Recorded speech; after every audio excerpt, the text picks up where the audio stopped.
cette idée de cohérence en yoga, elle est très importante parce que le yoga, c'est une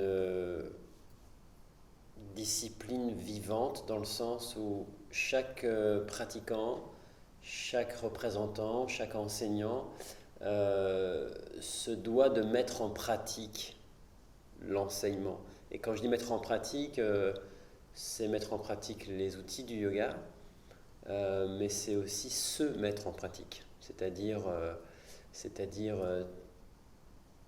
être une sorte d'aventurier de la vie.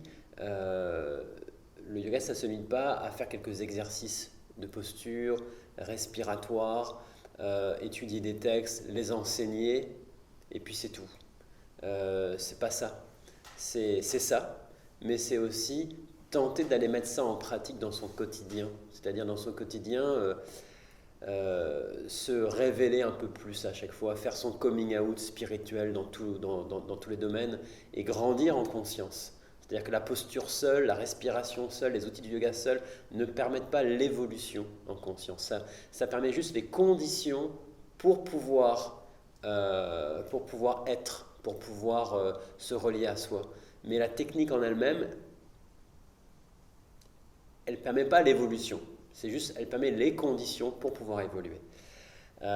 Et donc, c'est dans notre vie qu'on va pouvoir agir, mettre en pratique ce qu'on le ressent au plus profond de soi. Et ce sont toutes ces actions de vie dans le domaine professionnel, dans le domaine amical, dans le domaine familial, dans le domaine intime. Ce sont toutes ces actions de vie qui vont nous faire grandir et qui vont nous permettre de bien illustrer nos enseignements par nos actions, par notre vie, en fait, grâce à nos expériences de vie.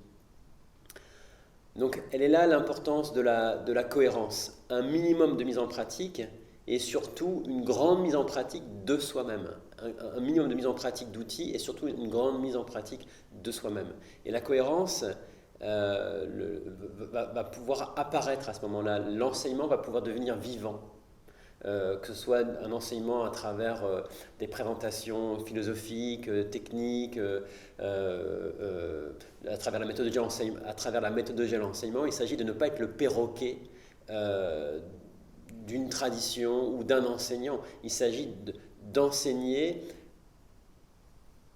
avec sa propre signature.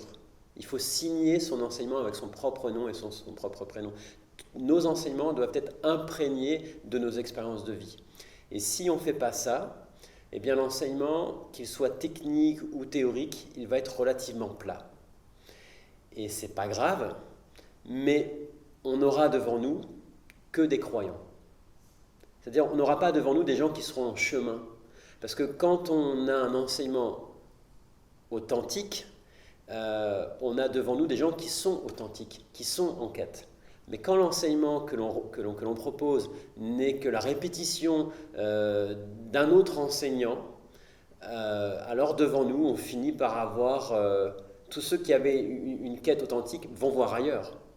Et ce qui reste sont des croyants. Voilà, c'est tout.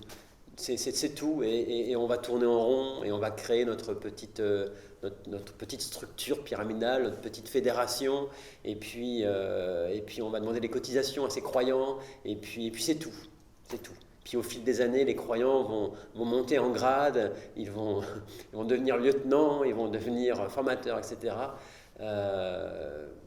Et pourquoi pas, tout le monde a le droit d'exister. Mais dans un contexte beaucoup plus authentique, on attend d'un enseignant, on attend d'un pratiquant de mettre en pratique des outils, mais aussi de se mettre en pratique et aller au bout de soi et de grandir en conscience. Voilà. De manière à ce que l'enseignement puisse avoir une odeur sauvage, une odeur profonde, et non pas la théorie toute plate.